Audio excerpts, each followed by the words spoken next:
밤 11시 37분. 남편의 차가 집 앞 골목에 멈춰 섰어요. 평소보다 늦은 시간.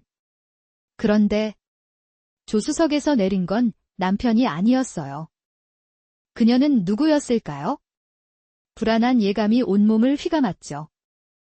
저는 평범한 주부, 김민지입니다. 남편, 박준우와 결혼한 지 5년 차예요. 준우는 성실하고 가정적인 사람이었죠. 적어도 그렇게 믿었어요. 준우는 IT 회사에서 개발자로 일하고 저는 프리랜서 번역가로 일하며 소소하지만 행복한 일상을 보내고 있었어요. 하지만 3개월 전부터 준우에게 이상한 변화가 감지되기 시작했어요. 잦은 야근, 비밀스러운 전화 통화, 그리고 어딘가 불안해 보이는 표정까지. 처음에는 회사 일이 바쁜가 보다 생각했어요. 하지만 점점 더 의심이 커져갔죠. 어느 날 준우의 셔츠에서 낯선 여자 향수 냄새가 나는 걸 맡았을 때 확신했어요. 남편이 바람을 피우고 있다고. 그날 이후 저는 준우를 감시하기 시작했어요. 준우의 행동 하나하나가 의심스러웠죠. 준우의 핸드폰을 몰래 뒤져보기도 하고 카드 사용 내역을 샅샅이 살펴보기도 했어요.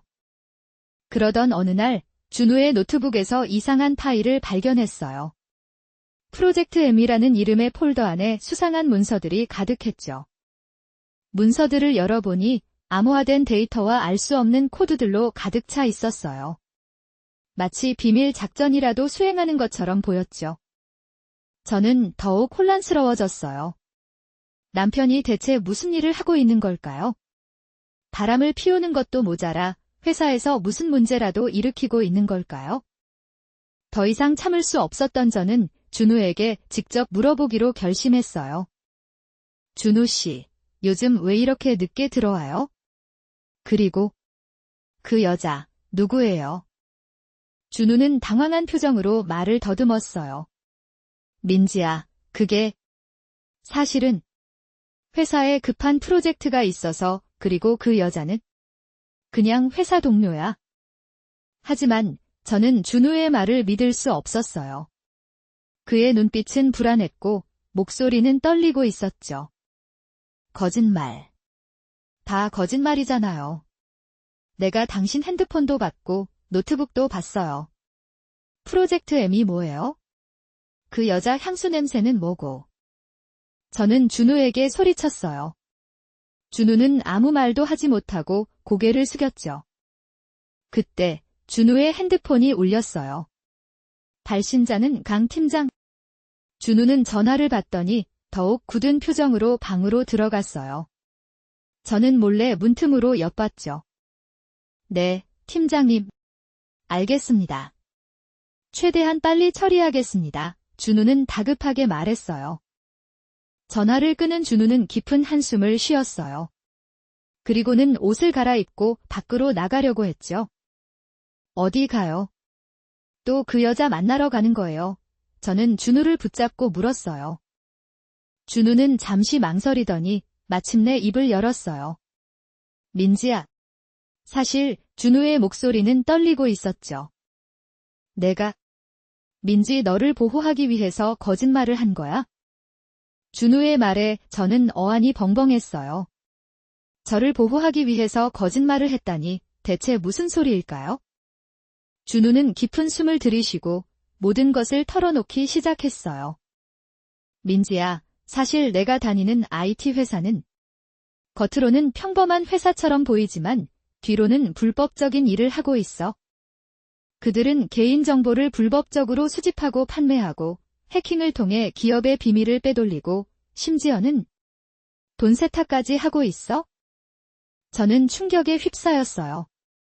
준우가 다니는 회사가 그런 곳이었다니. 상상도 못했어요. 프로젝트 M은 그들의 불법적인 활동을 감추기 위한 위장 프로젝트야. 나는 그 프로젝트에 깊숙이 관여하고 있었고. 하지만 양심의 가책을 느낀 나는 더 이상 그들의 일을 돕고 싶지 않았어. 그래서 증거를 모으기 시작했지. 그 여자, 회사 동료라는 사람은 사실은 변호사야. 그녀는 내가 모은 증거를 토대로 회사를 고발할 계획을 세우고 있어. 하지만 그들은 눈치가 빨라. 내가 배신했다는 걸 눈치챘을지도 몰라. 그래서 민지 너에게 해가 갈까봐 모든 걸 숨겼던 거야. 준우의 이야기를 듣고 나니 모든 것이 이해가 됐어요. 잦은 야근, 비밀스러운 전화 통화, 그리고 불안해 보이는 표정까지. 준우는 저를 속인 것이 아니라 저를 보호하기 위해 거짓말을 했던 거예요. 하지만 문제는 지금부터였어요. 준우가 회사에 배신했다는 사실이 알려지면 저희 부부는 위험에 처할 수도 있었죠. 그날 이후 저희 부부는 극도의 불안감 속에서 하루하루를 보냈어요. 누군가 저희를 감시하고 있는 것 같았고 전화벨 소리만 울려도 심장이 덜컥 내려앉았죠. 그러던 어느 날 준우가 회사에서 해고 통보를 받았어요. 이유는 업무 능력 부족. 하지만 저희는 알고 있었죠.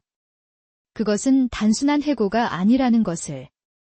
저희를 압박하기 위한 시작이라는 것을. 그리고 며칠 뒤 집 앞에 검은색 승용차가 멈춰 섰어요. 차에서 내린 남자들은 그 이후에 무슨 일이 벌어졌는지는 아직도 정확히 기억나지 않아요. 다만 준우가 사라졌다는 것만은 확실해요. 남편은 대체 어디로 간 걸까요? 그리고 저는 어떻게 해야 할까요? 여러분이라면 이 상황에서 어떻게 하시겠어요?